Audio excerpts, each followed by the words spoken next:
ഒരു ജീവിതം തുടങ്ങുകയാണ് ഖബർ മുതൽ. തുടക്കമോ ഒടുക്കമോ ഇല്ലാത്ത ഒരാളാണ് അള്ളാഹു. അവൻ്റെ ദാത്തും അവൻ്റെ സിഫാത്തും. അവന് തുടക്കവുമില്ല, അവന് ഒടുക്കവുമില്ല. ഖദീമുൻ ബാഖി. അള്ളാഹുവിൻ്റെ തുടക്കവുമില്ല, ഒടുക്കവുമില്ല. അവൻ്റെ ദാത്തിനോ സിഫാത്തിനോ തുടക്കവുമില്ല, ഒടുക്കവുമില്ല. അതേ സമയത്ത് ഫാന് ബന്ധാക്കിങ്ങനല്ല, ഫാന് വേണ്ട.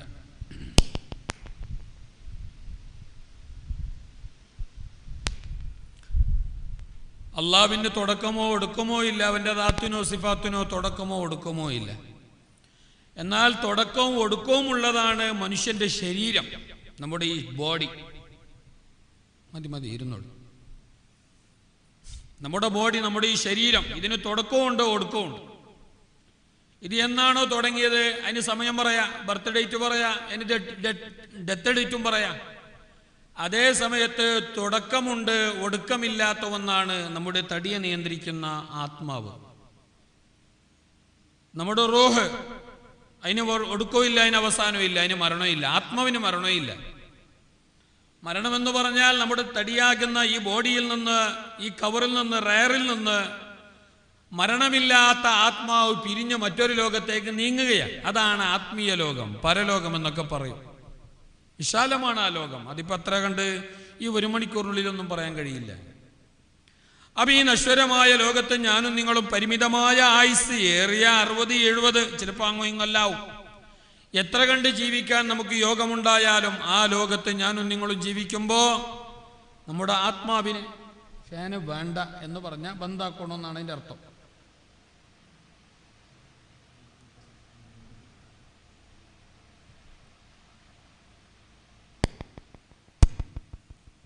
നമ്മുടെ കർമ്മങ്ങളെക്കാളേറെ ഭംഗിയാക്കേണ്ടത് ആത്മാവിനെയാണ്, നമ്മുടെ ഹൃദയത്തെയാണ്. ഹബീബായ റസൂലുള്ളാഹി സ്വല്ലല്ലാഹു അലൈഹി വസല്ലം തങ്ങൾ പറഞ്ഞു, ഇന്ന ഫിൽ ജസദി മുളഅ, നമ്മുടെ ശരീരത്തിൽ ഒരു ഭാഗമുണ്ട്, ഒരു മാംസകഷ്ണമുണ്ട്, ഒരു പാർട്സ് ഉണ്ട്. ഇദാ സ്വലഹ സഹൽ ജസദു കുല്ലു, ആ ഇത്തിരി പോകുന്ന സാധനം 10, 80, 81 കിലോളം വരും. ഞാൻ നോമ്പിന്റെ ഒരു ദിവസം മുമ്പ് തൂക്കി. ഇനി പെരുന്നാളിൻ്റെ അന്നും തൂക്കണം. എത്രയായി തൂക്കുമ്പോൾ 81 എബവ്, 400 ഗ്രാം അത് കൂടുതലുണ്ട്. അത് മൊബൈലും പെന്നെല്ലാവർക്കും ചിലപ്പോൾ 81 റൗണ്ട് ഇടാം, ഒരു തർക്കക്കട. 81 കിലോവോളം വരുന്ന എൻ്റെ തടിക്കകത്തൊരു 300 ഗ്രാമിൻ്റെ ഉള്ളിലുള്ള ഒരു സാധനമുണ്ട്. അതാണ് ഹൃദയം. ഫിസിക്കലി ഓർ മെന്റലി, എന്നെ അങ്ങനെ അർത്ഥം വെച്ചാൽ മോശമില്ല. ഡോക്ടർമാരുടെ ഭാഷ അടുത്ത അർത്ഥം വെച്ചാലും മോശമില്ല. ഹബീബായ നബി തങ്ങളെ ഹദീസിൽ പറഞ്ഞ പ്രകാരം അർത്ഥം വെച്ചാലും സംഗതി ഒന്ന് തന്നെയാണ്. ആ ഇത്തിരി പോകുന്ന ഹാർട്ട്, അതല്ലെങ്കിൽ മനസ്സ്, അതല്ലെങ്കിൽ ഞങ്ങളുടെ ഹൃദയം, അത് നന്നായാൽ എല്ലാം നന്നായി. ഇനി ഞങ്ങളുടെ ഡോക്ടർമാരുടെ ഭാഷയിൽ അർത്ഥം പറഞ്ഞാൽ, ഹാർട്ടിനെങ്ങാനും ഒരു പൊട്ടോ ഒരു ബ്ലോക്കോ പിന്നെ ഓട്ടത്തിന് എന്തെങ്കിലും തടസ്സമോ വന്നു പോയാൽ ശരീരം മുഴുവനും പിടക്കായി, പിന്നെ ബീങ്ങലായി, വീർക്കലായി, പിന്നെ കിടത്തമായി, പിന്നെ കൈകാല് കടച്ചലായി, പിന്നെ എല്ലാം പോവലായി, അവസാനം ഔട്ടാവലായി. അതല്ല നബി സല്ലല്ലാഹു അലൈഹി വസല്ലം തങ്ങൾ പറഞ്ഞ അർത്ഥം വേറെ നിലക്ക് വെച്ചാൽ, ആ മനസ്സാകുന്ന ഭാഗം, ഹൃദയമാകുന്ന ഭാഗം, ഹാർട്ട് എന്ന് പറയുന്ന ഹൃദയം, അത് നന്നായാൽ എല്ലാം നന്നായി. സ്വലഹൽ ജസദു കുല്ലു, തടി ശരീരം മുഴുവനും നന്നായി. വൈദാ ഫസദ ഫസദൽ ജസദു കുല്ലു, അതെങ്ങാനും ബെടക്കായി പോയാൽ ശരീരം മുഴുവനും ബെടക്കായി. കർമ്മങ്ങൾ ബെടക്കായി, ചിന്തകൾ ബെടക്കായി, പ്രവർത്തനങ്ങൾ ബെടക്കായി, നോട്ടങ്ങള് കേൾവികളെല്ലാം ബെടക്കായി. എപ്പോ ആ ഹൃദയം ബെടക്കായാൽ, ഹൃദയം നന്നായാലോ അവിടെ പിന്നെ ചിന്തകൾ നന്നാവുന്നു, പ്രവർത്തനങ്ങൾ നന്നാവുന്നു, ഇടപെടലുകൾ നന്നാവുന്നു, ഇടപാടുകൾ നന്നാവുന്നു. അപ്പൊ ആദ്യം നന്നാകേണ്ടത് ഹൃദയമാണ്. ഞമ്മ നന്നാക്കാത്തതും ഹൃദയമാണ്. ഞമ്മ പുറമേക്കെല്ലാം നന്നാക്കി, കുറെ നിസ്കാരം, കുറെ ഓത്ത്, അല്ലേ? ഇപ്പൊ 3-3:30 മണിക്ക് വന്നിട്ടില്ല, ഇനി പോകുമ്പോൾ ഒരു 6-6:30 മണിയെല്ലാം ആവല്ലേ. പുറമേക്ക് കുറെ ആരാധനകൾ വേണ്ടെന്നല്ല, പുറമേക്ക് ചന്താക്കണ്ടെന്നല്ല. പക്ഷേ നേരെയാക്കാണ്ട്, ഉള്ളു ക്ലിയർ ആക്കാണ്ട് പുറം നന്നാക്കിയിട്ട് കാര്യമില്ല. ഉള്ളു ക്ലിയർ ആക്കേണ്ടത് എങ്ങനെ? ഹബീബായ റസൂലുള്ള പറയുന്നു, പരിശുദ്ധമായ റമളാൻ മാസം വരുന്ന സമയത്ത് ഒരാളുടെ റമളാൻ അയാൾ നിന്നിട്ട് സ്വീകരിച്ചു എന്ന് എനിക്കും നിങ്ങൾക്കും പറയാൻ കഴിയും. അള്ളന്നെ വന്നിട്ട് പറയണമെന്നില്ല. നിങ്ങൾ നോറ്റ നോമ്പും കാര്യങ്ങളെല്ലാം അള്ള സ്വീകരിച്ചിന്, നിങ്ങൾക്ക് റമളാൻ ഫിറ്റായിന് എന്ന് എനക്കെന്നെ പറയാൻ കഴിയും. എൻ്റെത് നിങ്ങൾക്കും പറയാൻ കഴിയും. എങ്ങനെ അറിയാ? എനിക്ക് റമളാൻ്റെ മുന്നേ കുറച്ച് അല്ല ചൊടിയും അരിസെല്ലാം ഉണ്ടായിരുന്നു. ഞാൻ അതെല്ലാം ഏകദേശം മറന്നിട്ടെല്ലാം പൊരുത്തപ്പെട്ടിട്ട് ഇപ്പം എല്ലാം ക്ലിയറാണ് എന്നാ ഉറപ്പിച്ചോ. എന്നിൽ നിന്നിട്ട് റമളാൻ അല്ലാഹു സ്വീകരിച്ചിട്ടുണ്ട്. ആ ഹൃദയത്തിൻ്റെ ഉള്ളിലുള്ള ചൂടും ദേഷ്യവും വൈരാഗ്യവും പകയും ഹസദും നഞ്ചും കേടും ഇത് നിന്റെ ഹൃദയത്തിൽ നിന്നും മാറ്റിയില്ല എന്ന് കണ്ടാൽ പിന്നെ കുറെ കർമ്മങ്ങൾ ചെയ്തിട്ട് കാര്യമില്ല. എല്ലാം വെറുതെ. ഹബീബായ റസൂലുള്ളാഹി പറഞ്ഞല്ല, മല്ലമദ ഖൗല സൂരി വല്ലമല ബിഹി ഫലൈസ ലില്ലാഹി ഹാജത്തുൻ ഫീ അൻ യദഅ തആമഹു വശറാബഹു. ആവശ്യമില്ലാത്ത ഇടപെടൽ, സംസാരം, ഇടപാട്, ആവശ്യമില്ലാതെ സമയം കളയുന്ന സ്വഭാവം ഇതെങ്ങാനും നീ ഒഴിവാക്കുന്നില്ല എന്ന് കണ്ടാൽ നീ പട്ടിണി കിടന്നിട്ട് അല്ലാഹുക്കൊരു ഉപകാരമില്ല. ഇപ്പൊ പട്ടിണി കിടന്നിട്ടൊരു കാര്യം കിട്ടണമെങ്കിൽ നമ്മൾ ഈ പള്ള വഹിച്ചിട്ട് പ്രഭാതം മുതൽ പ്രദോഷം വരെ പട്ടിണി കിടന്നിട്ട് അല്ലാഹു തആലാന്റെ അടുക്കൽ ഒരു ഗുണം കിട്ടണമെങ്കിൽ ആവശ്യമില്ലാത്ത എല്ലാ ഇടപെടലും ഒഴിവാക്കണം. ഞമ്മ എന്താക്കുന്നത്? ഞമ്മ ഇടപെടൽ ഒഴിവാക്കിയതാ, അനാവശ്യങ്ങൾ ചെയ്തതാ. നോമ്പല്ലേ എന്ന് പറഞ്ഞിട്ട് നീ എന്താ ഇങ്ങനെ മൊബൈൽ നോക്കിക്കൊണ്ടേയിരിക്കുന്നേ? വേറെ പണിയൊന്നും ഇല്ലല്ലോ, നോമ്പല്ലേ എന്ന് കണ്ട. നോമ്പല്ലേ എന്ന് പറഞ്ഞിട്ട് അനാവശ്യത്തിൽ ഇടപെടുന്നതാണ്. ഉറങ്ങി 5:40 5 മിനിറ്റ് ഉണ്ട്. 5 മിനിറ്റ് ഉണ്ട്. എണിച്ച് നോക്കുമ്പോൾ 5-10 മിനിറ്റ് ഉണ്ട്. ഇതിന് 10 മിനിറ്റ് ഉണ്ടാ, 1.5 MB ബാക്കിയുണ്ട്. അതിനെ തീർത്തറല്ലേ പിന്നെയും ചെല്ലി. അനാവശ്യങ്ങളിലേക്ക് ഇടപെടുന്നുള്ളൂ. ഇപ്പൊ ഇതൊന്നും ഒഴിവാക്കുന്നില്ലെങ്കിൽ ഇനി പട്ടിണി കിടന്നിട്ടൊന്നും വല്ല കാര്യമില്ല. കാരണം അല്ലാഹ് ഞങ്ങളോട് പട്ടിണി കിടക്കാൻ പറഞ്ഞിനെ ഒരു ദിവസത്തെ ചോറിനും അരിക്കും അവനടുക്ക് പറയണ്ടായിട്ടൊന്നും അല്ല, കഷ്ടമുണ്ടായിട്ടൊന്നും അല്ല. നിങ്ങൾ വരുന്നെങ്കിൽ എനിക്ക് സപ്പോർട്ടാക്കണോ, അല്ലെങ്കിൽ ഒരു 30 നോമ്പ് പിടിച്ചിട്ടൊന്നും സപ്പോർട്ടാക്കണോ, നല്ലോണം ബുദ്ധിമുട്ടുണ്ട്, പ്രയാസമുണ്ട് എന്ന് പറഞ്ഞിട്ടും ഞങ്ങളുടെ പട്ടിണി കിടക്കാൻ പറഞ്ഞല്ല. ഞങ്ങളെ ആത്മീയ ശുദ്ധീകരണത്തിനാ അതാദ്യം വേണം. അതിൻ്റെ അകത്ത് പക പാടില്ല, അതിൻ്റെ അകത്ത് വൈരാഗ്യ ചിന്ത പാടില്ല, അതിൻ്റെ അകത്ത് ദ്വേഷം പാടില്ല. റമളാന്റെ മുമ്പാകെ നിന്റെ എളാപ്പയോട്, മൂത്താപ്പയോട്, അടിയന്മാരോട്, ഫ്രണ്ട്സിനോട്, ചങ്ങാതിമാരോട്, അയൽവാസിയോട് ചൊടിച്ച ഒരവസ്ഥയിലാണ് നീ ഇപ്പോഴും ഉള്ളതെങ്കിൽ നീ പിന്നെ റമളാന്റെ നോമ്പ് നോറ്റിട്ട് വലിയ കാര്യമില്ല. റമളാന്റെ മുന്നെയും ഞങ്ങളെ ബായിൽ വളവളാന്ന് വന്ന പോലെ ചീത്തയും അനാവശ്യങ്ങളും തമാശകളും ഇപ്പോഴും വരുന്നുണ്ടെങ്കിൽ പിന്നെ നോമ്പായ എങ്ങന്റെ എന്താ എങ്ങന്റെ? ഒരാളെ ചീത്ത പറയാൻ പാടില്ലല്ലോ. ചീത്ത പറയുക എന്നത് ഈമാനുള്ളവർക്ക് ഫിറ്റല്ല. ഈമാനുള്ളവന്റെ വായിൽ നിന്ന് ചീത്ത വരാല. മഹാനായ ബിലാൽ റളിയല്ലാഹു അൻഹു തങ്ങളും അബൂദർ റളിയല്ലാഹു അൻഹു തങ്ങളും ഒരു ദിവസം ഇതുപോലെ സംസാരിക്കുന്നു. അങ്ങനെ വിഷയം പറഞ്ഞിട്ട് അവസാനം തമാശ പോയി, അത് കാര്യമായി, ചൂടായി. അങ്ങനെ ആവുമല്ലോ, മനുഷ്യന്മാരല്ലേ. മഹാനായ ബിലാൽ എന്ന കറകറത്ത സഹാബിയും അബൂദർ ഗിഫാരി എന്ന തുടുതുടുത്ത വെളുത്ത സുന്ദരനായ ഗ്ലാമറുള്ള ആ സഹാബിയും അങ്ങനെ 1 മുണ്ടി 2 മുണ്ടി പിന്നെ അങ്ങ് 3 മുണ്ടി നിലയിൽ ചൂടായി. മുണ്ടിമുട്ടിൽ ചൂടാകുന്ന സമയത്ത് മഹാനായ അബൂദർ ഗിഫാരി റളിയല്ലാഹു അൻഹു ബിലാൽ തങ്ങളെ നോക്കിയിട്ട് പറഞ്ഞു, യബ്ന സൗദാ, ഏ കർത്തോന്റെ മോനെ, ഏ കർത്തോള മോനെ. ഞമ്മ വേറെന്തല്ലോ മോനായിട്ട് വിളിക്കുന്നില്ലേ? ഇങ്ങനെ വിളിച്ചിട്ടുണ്ടാ? അല്ല ചെല്ലിയത് ഇങ്ങനെ ഞമ്മ എന്ത് വിളിച്ചോ കർത്തോളം മോണെന്ന് വിളിച്ചിട്ടേ. കർത്തോന് ഞമ്മ അങ്ങനെ ചെല്ലുന്നില്ല. അന്നത്തെ വിളി അങ്ങനെയായിരുന്നു. അത് മഹാന്മാരുടെ വായിൽ അങ്ങനെ വരല്ല. പക്ഷെ ചൂടിന്റെ ഗൗജിയിൽ മഹാൻ പറഞ്ഞു. കാരണം ബിലാൽ റളിയല്ലാഹു കറുത്തിട്ടാണ്, കറുത്തവള മോനാണ്, നീഗ്രോ വംശജനാണ്, കറുത്ത ബിലാലാണ്, കാണാൻ തീരെ ചേലില്ലാത്ത ആളാണ്.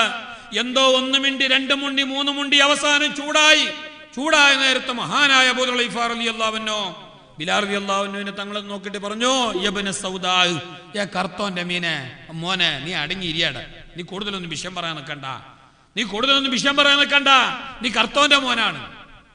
ഇത് മഹാനായ ബിലാൽ തങ്ങൾക്ക് ഭയങ്കര ബേജാറ്, അല്ലാതെ മനസ്സ് വേദനിച്ചു. എന്തു പറഞ്ഞാലും പ്രശ്നം ഉണ്ടായിട്ടില്ല. പക്ഷെ കർത്തോന്റെ മോനം ചൊല്ലിയത് മനസ്സിന് നല്ലോണം കൊണ്ടു. നേരെ റസൂലുള്ളാഹി തങ്ങളെ മുമ്പിൽ ചെന്നു. ഹബീബായ നബി തങ്ങളെ മുമ്പിൽ ചെന്നിട്ട് പറയുകയാ, പൊന്നാര നബിയേ, അബൂദർ എന്നെ യബ്ന സൗദാ എന്ന് വിളിച്ചു നബിയേ. കർത്തവന്റെ മോനെ എന്ന്, കർത്തവളുടെ മോനെ എന്ന് എന്നെ ഏതാ അബൂദർ വിളിച്ചു നബിയേ. എൻ്റെ മനസ്സാ സമയത്ത് നല്ലോണം വേദനിച്ചു പോയി നബിയാ. ഞാൻ കറുത്തവനായത് കൊണ്ടല്ലേ, കറുത്തവള മോനായത് കൊണ്ടല്ലേ, കറുത്തവന്റെ മോനായത് കൊണ്ടല്ലേ എന്നുള്ള ആ പരാതി റസൂലുള്ളാഹി തങ്ങളോട് പോയി പറയുകയും അതോടുകൂടി മഹാനായ ബിലാൽ തങ്ങൾ ആ സംഭവം മറക്കുകയും ചെയ്തു. പിന്നെ അതിനെ മനസ്സിൽ വെച്ച് നടക്കാനൊന്നുമില്ല. ഏതായാലും ആ മനസ്സ് ബേജാറായി. നേരെ പോയിട്ട് നബിയോട് പറഞ്ഞു, നബി ഇങ്ങനെ അബൂദർ ഗിഫാരി എന്നെ ഇബ്നു സൗദ എന്ന് വിളിച്ച്, കറുത്തോന്റെ മോനാന്ന് വിളിച്ച്, നമുക്ക് നല്ലോണം ബേജാറായി നബിയാണ്. അത് ചെല്ലിയിട്ട് അവിടെ തീരുകയും ചെയ്തു. അതിന് പിന്നെ മനസ്സിൽ വേറൊന്നുമില്ല, അരിസപ്പാട അല്ലെങ്കിൽ മഹാനവരോട് ദേഷ്യമോ പകർന്നുമില്ല. ഇതെല്ലാം കഴിഞ്ഞ് മഹാനായ അബൂദർ ഗിഫാരി തങ്ങളെ മുസ്തഫ നബി സല്ലല്ലാഹു അലൈഹി വസല്ലം തങ്ങളെ വിളിപ്പിച്ചു. എന്നിട്ട് ചോദിച്ചു, അബൂദർ നിങ്ങൾ ബിലാൽ തങ്ങളെ ഇബ്നു സൗദ എന്ന് വിളിച്ചോ, കർത്തവന്റെ മോന എന്ന് വിളിച്ചോ, കർത്തവളുടെ മോനെ എന്ന് വിളിച്ചോ? ആ വിളിച്ചിട്ടുണ്ടെങ്കിൽ ഖദ് ബഖിയ ഫീ ഖൽബിക ശൈഉൻ മിനൽ ജാഹിലിയ, നിങ്ങൾ വിളിച്ചത് ശരിയല്ല, നിങ്ങളെ ഈമാൻ പൂർണ്ണമായിട്ടില്ല, നിങ്ങളെ ഇസ്ലാം ശരിയായിട്ടില്ല. കറുകറുത്ത ബിലാലിനെ നോക്കിയിട്ട്, കറുത്തവരെ നോക്കിയിട്ട്, അല്ലെങ്കിൽ ഞങ്ങളെക്കാളും ഞങ്ങളോട് ദേഷ്യമുള്ളവരെ നോക്കിയിട്ട് നിങ്ങൾ ഇതുപോലെ ആക്ഷേപിക്കാനും ചീത്ത പറയാനും ഇങ്ങനെ കുറ്റപ്പെടുത്താനും നിൽക്കുകയാണെങ്കിൽ ഖദ് ബഖിയ ഫീ ഖൽബിക ശൈഉൻ മിനൽ ജാഹിലിയ ഔ അസറുൻ മിനൽ ജാഹിലിയ, ജാഹിലിയ കാലഘട്ടത്തെ നിങ്ങളാ പണ്ടത്തെ ബുദ്ധി നിങ്ങളാക്കിറ്റ, നിങ്ങളാ പഴയ സ്വഭാവം വിട്ടിട്ട, നിങ്ങളെ ഈമാനും ഇസ്ലാമും ക്ലിയർ ആയിട്ടില്ല, നിങ്ങൾ വിളിച്ചത് ശരിയല്ല എന്ന് മഹാനായ അബൂദർ ഗിഫാരി തങ്ങളോട് പറഞ്ഞ നേരം. പക്ഷേ ഇവിടെ ബിലാലും മറ്റു കൂട്ടറൊന്നുമില്ല, അവരവരെ പാട്ടിന് പോയിട്ടുണ്ട്. അങ്ങനെ ബിലാൽ റളിയല്ലാഹു അൻഹു തന്റെ പുരയിലേക്ക് പോകുന്ന ആ വൈൻ്റെ സൈഡിൽ വർക്ക് വഴി ഉണ്ടാണ്, ചെറിയ ആ വർക്ക് വഴിയില് ഇടവഴി, ആ ഇടവഴിയിലെ മഹാനായ അബൂദർ ഗിഫാരി തങ്ങള് മണ്ണിലിങ്ങനെ കിടന്നു, കവിളിങ്ങനെ പൊന്തിച്ചിട്ട്. ബിലാൽ റളിയല്ലാഹു അൻഹു വരാൻ വേണ്ടി കാക്കുന്നതാണ്. ആ ബിലാൽ റളിയല്ലാഹു അൻഹു പള്ളിയിൽ നിന്നിട്ട് അങ്ങനെ വീട്ടിൽ നിന്നോ പള്ളിയിൽ നിന്നോ ഇറങ്ങി വരുന്ന നേരം ആ ഇടവഴിയിലൂടെ, ആ നടവഴിയിലൂടെ, ഉൾവഴിയിലൂടെ, അതിലൂടെ എങ്ങനെ വരുമ്പോ മണ്ണോട് കവിള് വെച്ചിട്ട് മഹാനായ അബൂദർ ഗിഫാരി തങ്ങൾ കിടക്കുന്നുണ്ട്. ബിലാൽ തങ്ങൾ അടുത്തേക്ക് എത്തിയ നേരം ബിലാൽ തങ്ങളോട് അബൂദർ ഗിഫാരി തങ്ങൾ പറയുകയാണ്, ബിലാലേ നിങ്ങളാ കാല് എന്റെ ഈ കവിളത്ത് ഒന്നു വെക്കാതെ ഞാൻ ഈ മണ്ണിൽ നിന്നിട്ട് തല പൊന്തിക്കല, ഞാൻ എന്റെ കവിളെ എത്തല, നിങ്ങളെ കാലൊന്നെന്റെ കവിളത്ത് വെക്കണമെന്ന് ബിലാൽ തങ്ങളോട് പറഞ്ഞ നേരം മഹാനായ ബിലാൽ ഇബ്നു റബാഹ് റളിയല്ലാഹു അൻഹു എന്ത് ചെയ്തറിയുമോ? കവിളത്തേക്ക്, അതാ മഹാനരുടെ തുടുതുടുത്ത കവിളത്തേക്ക് തന്റെ കറുകറുത്ത കാലെടുത്ത് വെച്ചില്ല. പിന്നെ ആ മണ്ണിൽ ചേർന്ന് കിടക്കുന്ന മഹാനായ അബൂദർ ഗിഫാരി തങ്ങളെ കൈകൊണ്ട് അങ്ങനെ നിർത്തുകയാണ്, ഉയർത്തുകയാണ്. എന്നിട്ട് നിർത്തിയിട്ട് ചോദിക്കുകയാ, അബൂദർ ഗിഫാരി തങ്ങള് ഞാനിത് എപ്പോഴേ മറന്നുപോയിട്ടുണ്ട്, ഞാനിത് വിട്ടുപോയിട്ടുണ്ട്, ഞാനിത് പൊരുത്തപ്പെട്ടു പോയിട്ടുണ്ട്. അല്ലാഹുവിന് ഒരുപാട് കാലം സുജൂദ് ചെയ്ത ഈ നെറ്റിത്തടമുള്ള കവിള, ഹബീബായ നബി തങ്ങൾക്ക് ഏറെ പിരിശപ്പെട്ട നിങ്ങളെ തടിയുടെ ഭാഗമായിട്ടുള്ള ഈ കവിള, ഈ കവിളത്തെ ഞാൻ എൻ്റെ കാല് വെക്കുകയാ? ഇല്ല, ഞാനതിന് ഒരുക്കമല്ല, റെഡിയല്ല. നിങ്ങളെ കവിളത്തെ ഞാൻ കാല് വെക്കില്ല. നേരത്തെ നിങ്ങൾ എന്നെ ഇബ്നു സൗദ എന്ന് വിളിക്കും, എനിക്ക് ബേജാറായിനെ. അതപ്പോ പോയിട്ട് നബിയോട് പറഞ്ഞിന്, ഇപ്പൊ തനക്ക് മറന്നിന്, ഞാനത് വിട്ടിന്, എനിക്കൊരു തിരി പോലും വിഷമമില്ല, ബേജാറില്ല എന്ന് മഹാൻ പറഞ്ഞപ്പോഴാണ് മഹാനായ അബൂദർ ഗിഫാരി റളിയല്ലാഹു അൻഹു കണ്ണു തുടച്ച് ക്ലിയറായി.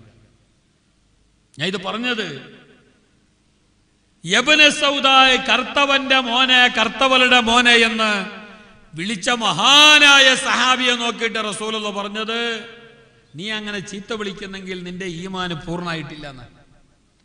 ഒരു വേള ഞങ്ങളെങ്ങാനും റസൂലുള്ളാഹി കണ്ടിനെങ്കിൽ എന്ത് പറയട്ടെ? ഒന്നാലോചിച്ചോ.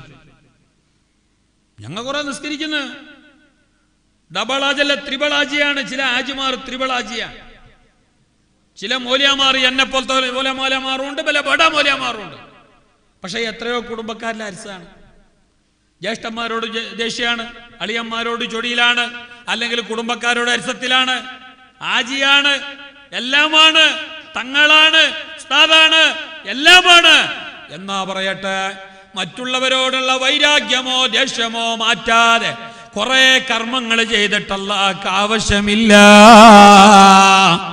തിൽക്കദ്ദാറുൽ ആഖിറത്തി നജഅലുഹാ ലില്ലദീന ലാ യുരീദൂന ഉലുവൻ ഫിൽ അർളി വലാ ഫസാദാ വല്ലാഖിബത്തു ലിൽ മുത്തഖീൻ. കുറെ കർമ്മങ്ങളല്ല വേണ്ടത്. കർമ്മങ്ങളിന്റെ മട്ടം പോലെ കുറച്ച് മതി. അതിന്റെ അർത്ഥം നിസ്കരിക്കണ്ടെന്നല്ല, നോമ്പോക്കാതെ ഒരു സമൂസ ഒന്നൊന്നുമല്ല. കുറെ നിസ്കരിക്കാനൊന്നല്ല പറഞ്ഞിട്ടാൽ 24 മണിക്കൂറിൽ അരമണിക്കൂർ ടോട്ടൽ കണക്കൂട്ടി 5 നേരം നിസ്കാരത്തിന്റെ സമയം.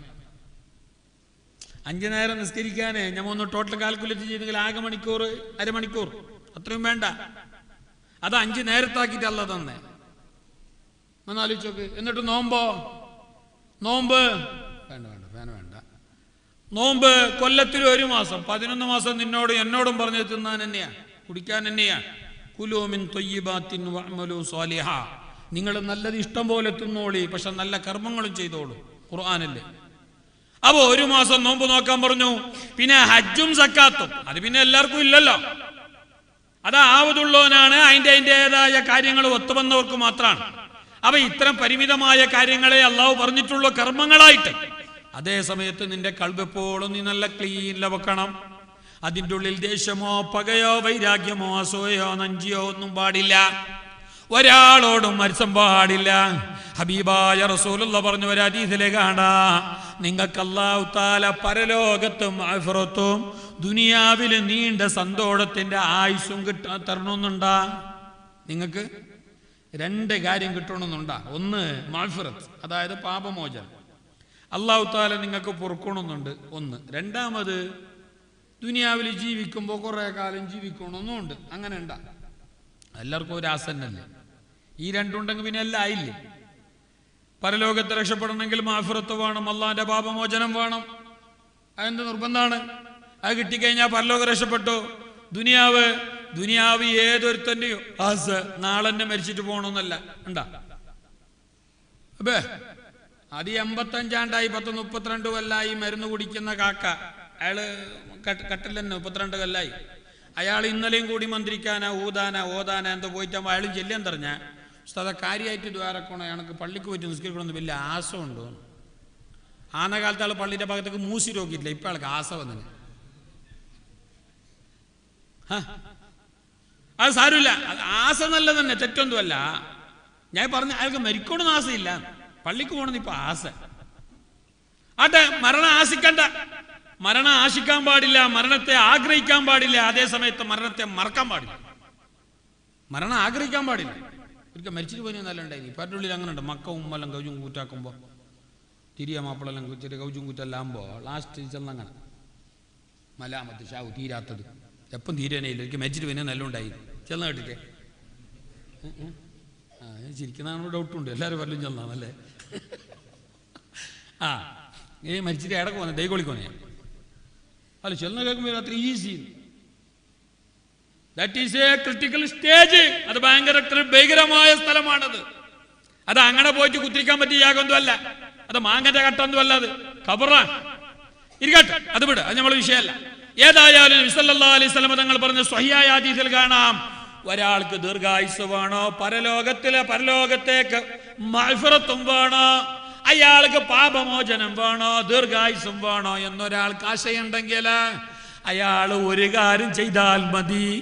രാത്രി കിടന്നുറങ്ങുന്നതിന്റെ മുമ്പ് അയാൾ മനസ്സ് തട്ടിയിട്ട് പറയണം, ഞാൻ എല്ലാവർക്കും പൊരുത്തപ്പെട്ടിരിക്കുന്നു. എന്നോട് ദേഷ്യപ്പെട്ടവർക്കും എന്നോട് അസൂയ വെച്ചവർക്കും എന്നോട് പകവെച്ചവർക്കും ഞാൻ പൊരുത്തപ്പെട്ടിട്ടുണ്ട്. എനിക്കാരോടും പകയില്ല, ദേഷ്യമില്ല, വൈരാഗ്യമില്ല. ഇത് പറച്ചല് മാത്രം പോരാ, അതങ്ങനെ പറയണം. കടുക്കില് കൽബ് തട്ടിയിട്ട് പറയണം, എനിക്കാരോട് ദേഷ്യമില്ല, ഞാൻ എല്ലാവർക്കും പൊരുത്തപ്പെട്ടു. തരാനുള്ളതും വിട്ട്, കിട്ടാനുള്ളതും വിട്ട്, എന്നെ ചെല്ലിയതും വിട്ട്, കമ്മിറ്റിയിൽ എന്നോട് ചൂടായതും വിട്ട്, എല്ലാം മംഗളത്തിലൂടെ ചൂടായതും വിട്ട്, അന്ന് എല്ലാം ഞാൻ പൊരുത്തപ്പെട്ടു. ഇൻഷാ അല്ലാഹ് നാളെ മോനോട് കണ്ടെങ്കിൽ ഒരു കട്ട ഞാൻ വിടണം. നല്ല മനസ്സ് തുറന്നിട്ട് അത് പറഞ്ഞിട്ടെല്ലാം പൊരുത്തപ്പെട്ടു. നിങ്ങൾക്ക് ആയുസ്സുണ്ട്. സത്യം പറഞ്ഞാൽ ഞങ്ങൾ ആയുസ് കുറയുന്ന കണ്ടറിഞ്ഞ ഈ മനസ്സിനുള്ളിൽ പകവെച്ച് നടക്കുമ്പോൾ തന്നെ. കാരണം എന്താ പറയാ, അത് മനസ്സിൻ്റെ ഉള്ളിൽ നമ്മൾ ആയുസ്സിനെ കുറക്കുന്ന ഡോട്ടാണ്, കറുത്ത പുള്ളികളാണ്. ഏത്? ഈ അസൂയ, നഞ്ചി, പക, വൈരാഗ്യം, വിദ്വേഷം.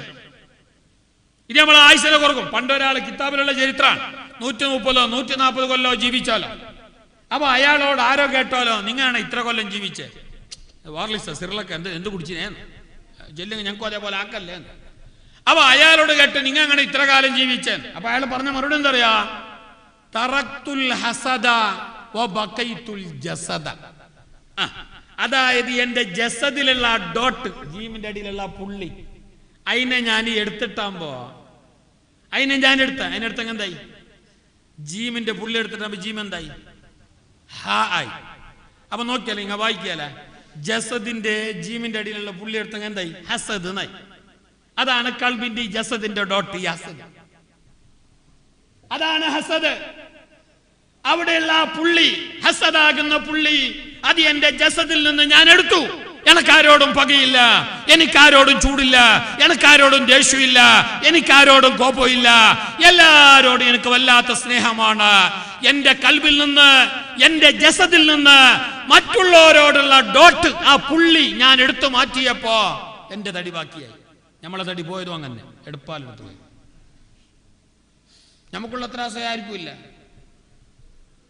വേണ്ട, എന്നെ തങ്ങ വിളിക്കുന്ന 3-4 മാസമായി, സൗകര്യമായിട്ട്.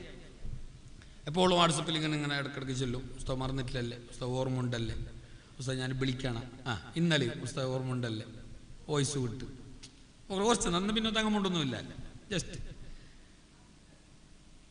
ഞാൻ ഒരു ഉദാഹരണം പറയാം. ഒരു വേള എന്നെ ഇന്ന് സൗകര്യം ഉണ്ടായിന്, എന്തോ തങ്ങ ഞങ്ങൾ എല്ലാവരും കൂടിയിട്ട് വേറെ ഒരാൾ തീരുമാനിച്ചിട്ട് തങ്ങണക്ക് പോസ്റ്റ് ഇട്ടെന്ന് വെച്ചോട്ടെ.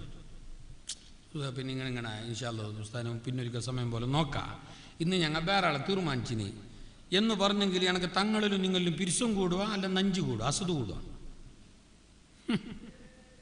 കണ്ട ഓരോ പരിപാടി കൊള്ളാണ്. ഞാൻ ചിന്തിക്കാലേ, അതാണ് അസൂയ, അതാണ് ഹസദ്. അത് ഉള്ള കാലത്തോളം ഞങ്ങൾ ഈ ഇബാദത്ത് അല്ലാഹ്ക്ക് വേണ്ട, അല്ലാഹ്ക്ക് വേണ്ട. മുസ്തഫായ റസൂലുള്ളാഹി സല്ലല്ലാഹു അലൈഹി വസല്ലമ തങ്ങൾ പറഞ്ഞു, അൽ ഹസദോ, ഈ നഞ്ചി എന്ന് പറയുന്ന സംഗതിയില്ലേ, പക, വിദ്വേഷം, അസൂയ, നഞ്ച്, മറ്റുള്ളവന്റെ സന്തോഷം കാണാൻ കഴിയാത്ത ഒരവസ്ഥ, അതാണ് നഞ്ച്. ഞങ്ങൾ നഞ്ചിയും ചെല്ലും, നിങ്ങൾ എന്ത് ചെയ്യുന്ന പഞ്ചീന അസൂയ. അതന്നെ. മറ്റുള്ളവനൊന്ന് ഉഷാറായിട്ട് കാണുമ്പോൾ നമുക്ക് സഹിക്കുന്നില്ല. എൻ്റെ കിടാവിനെ കാട്ടി ആ കിടാവിന് നല്ല റിസൾട്ട് ഉണ്ടോ എന്ന് വന്നിട്ടാകുമ്പോ അങ്ങനെ അതോ കോപ്പി അടിച്ച് നയിക്കും. നിന്റെ കിടാവോ ചായ അടിച്ചത് സഹിക്കുന്നില്ല. മറ്റുള്ള കിടാവ് ഉഷാറാൻ തുടങ്ങി സഹിക്കുന്നില്ല. അവരെ പപ്പായ മരത്തിൽ 4 പപ്പായ ഉഷാറിൽ വളഞ്ഞിട്ട് കാണുന്നു. എൻ്റെ അവിടെയുള്ള പരടത്തിൽ ഒന്നുമില്ല. എനിക്കത് കാണുമ്പോ സന്തോഷമോ അസൂയ. ഓന്റെ ആൾക്ക് ഇന്റർലോക്ക് ഇട്ടിട്ട് കാണുമ്പോ എനക്ക് അസൂയ. ഇതുവരെ ഒരു പഴയ ഓട്ടോറിക്ഷ ഓട്ടുന്നുണ്ടായ മനുഷ്യോ ഇന്നു മുതൽ ഒരു പുതിയൊരു ഓട്ടോറിക്ഷ കൊണ്ടൊരാളെ വെച്ചിട്ട് കാണുമ്പോ എന്റെ മനസ്സിലേക്ക് എന്ത് തോന്നുന്നേ, അസൂയ. അയാൾക്കല്ല ചെയ്ത നിയമത്തെ കണ്ടിട്ട്, അയാൾക്കല്ല കൊടുത്ത അനുഗ്രഹങ്ങൾ കണ്ടിട്ട് എനിക്ക് സന്തോഷിക്കാൻ കഴിയുന്നില്ല. അതന്നെയാണ് മനസ്സിന്റെ കേട്. അതുള്ള കാലത്തോളം ഞങ്ങളെ ഈമാന് പൂർണ്ണമാവേല, ഞങ്ങളെ തടിയും ബാക്കിയാവേല, ഞങ്ങൾക്ക് ആയുസ്സും ഉണ്ടാവേല. ഖാല റസൂലുള്ളാഹ്, മറ്റുള്ളവനോട് നഞ്ചി, പക, അസൂയ ഇതുള്ള കാലത്തോളം നിന്റെ അമലുകളെല്ലാം ഉരുകിയിട്ടങ്ങനെ പോകും. അൽ ഹസദോ യഅകുലുൽ ഹസനാത് കമാ തഅകുലുൻ നാറുൽ ഹതബാ. തീ കൊള്ളി അടുപ്പിൽ കൊണ്ടുപോയിട്ട് വിറക് വെച്ചാൽ തീ എങ്ങനെ പിടിച്ചിട്ടാ വിറകിനെ തിന്നു തീർക്കുമോ, വെണ്ണൂറാക്കിയിട്ട് മാറ്റുമോ, അതുപോലെ ഞാനും നിങ്ങൾ ചെയ്ത ഏതൊരു ഇബാദത്തും, നോമ്പാവട്ടെ, ഈ ഇരുത്തമാവട്ടെ, ഈ നിസ്കാരമാവട്ടെ, സലാത്താവട്ടെ, ഇത് മുഴുവനത്തിനെയും ഇല്ലാണ്ടാക്കി കളയുന്ന, നശിപ്പിച്ച് കളയുന്ന ഒന്നാണ് മനസ്സിന്റെ അകത്തുള്ള അസൂയ. അതില്ല എന്ന് കണ്ടാൽ അവൻ സ്വർഗത്തിലാണെന്ന് മുസ്തഫ റസൂലുള്ളാഹ്. ഹബീബായ നബി സല്ലല്ലാഹു അലൈഹി വസല്ലം തങ്ങൾ ഇങ്ങനെ ക്ലാസ് എടുക്കുകയാണ് സഹാബത്തിന്. ഇമാം ഗസാലി തങ്ങൾ അവിടുത്തെ ഇഹ്യായിൽ ഈ സംഭവം ഉദ്ധരിക്കുന്നുണ്ട്, ഈ ഹദീസ് ഉദ്ധരിക്കുന്നുണ്ട്. നബി സല്ലല്ലാഹു അലൈഹി വസല്ലം തങ്ങൾ ക്ലാസ് എടുത്തുകൊണ്ടിരിക്കുമ്പോൾ സഹാബികൾ ഇങ്ങനെ മുന്നിൽ ഇരുന്നിട്ട് കേട്ടുകൊണ്ടിരിക്കുന്നു. അപ്പോൾ റസൂലുള്ളാഹി തങ്ങൾ സഹാബികളെ നോക്കിയിട്ട് പറഞ്ഞു, സഹാബാ യത്ലൗലാന റജുലുൻ ഹുവ മിൻ അഹ്ലിൽ ജന്ന. ഇപ്പൊ ഒരാൾ ഇവിടെ വരും, ഇപ്പൊ ഒരാൾ ഇവിടെ വരും, നിങ്ങളെ കൂടെ ഇരുന്നിട്ട് എൻ്റെ ക്ലാസ് കേൾക്കാൻ, എൻ്റെ വയല് കേൾക്കാൻ, ഈ പള്ളിയിലിരിക്കാൻ ഇപ്പൊ ഒരാൾ ഇവിടെ വരും. അയാൾ ആരറിയുമോ? നിങ്ങൾ വിചാരിക്കുന്ന പോലെ ചെറിയ ആളല്ല. ഹുവ മിൻ അഹ്ലിൽ ജന്ന, അയാൾ സ്വർഗത്തിന്റെ ആളാണ്. നബി സല്ലല്ലാഹു അലൈഹി വസല്ലം തങ്ങൾ സ്വർഗത്തിന്റെ ആളെന്ന് പലരെ കുറിച്ചും പറഞ്ഞിട്ടുണ്ട്. സ്വർഗത്തിന്റെ ആളെന്ന് 10 ആളെ പറ്റി അശ്റത്തുൽ മുബശ്ശിരീങ്ങളെ റസൂലുള്ളാഹി തങ്ങൾ ഒറ്റയടിക്ക് പറഞ്ഞതാണ്. ഒറ്റയടിക്കെണ്ണി പറഞ്ഞതാണ് ഈ അശ്റത്തുൽ മുബശ്ശിരീങ്ങൾ, സ്വർഗത്തിന്റെ അവകാശം 10 ആൾ. അല്ലാതെ നബി സല്ലല്ലാഹു അലൈഹി വസല്ലം തങ്ങൾ സ്വർഗത്തിന്റെ അവകാശികളായിട്ട് കുറെ ആളെ പറഞ്ഞിട്ടുണ്ട്. വ്യംഗ്യമായി പറഞ്ഞിട്ടുണ്ട്, പേരെടുത്ത് പറഞ്ഞിട്ടുണ്ട്, നാട്ടിലേക്ക് സൂചിപ്പിച്ച് പറഞ്ഞിട്ടുണ്ട്, ഗോത്രത്തിലേക്ക് സൂചിപ്പിച്ച് പറഞ്ഞിട്ടുണ്ട്, നിറത്തിലേക്ക്, കളറിലേക്ക് സൂചിപ്പിച്ച് പറഞ്ഞിട്ടുണ്ട്. ആ അശ്റത്തുൽ മുബശ്ശിരീങ്ങളാകുന്ന 10 ആളെ നബി സല്ലല്ലാഹു അലൈഹി വസല്ലം തങ്ങൾ ഒറ്റയടിക്ക് പറഞ്ഞതാണ്. അല്ലാഹു തആല മഹാന്മാരെ ബർക്കത്തുകൊണ്ട് ഞങ്ങളെ ഈ സ്വർഗ്ഗത്തിലാക്കി തരട്ടെ. ഹബീബായ നബി സല്ലല്ലാഹു അലൈഹി വസല്ലം തങ്ങൾ ഈ സഹാബികളോട്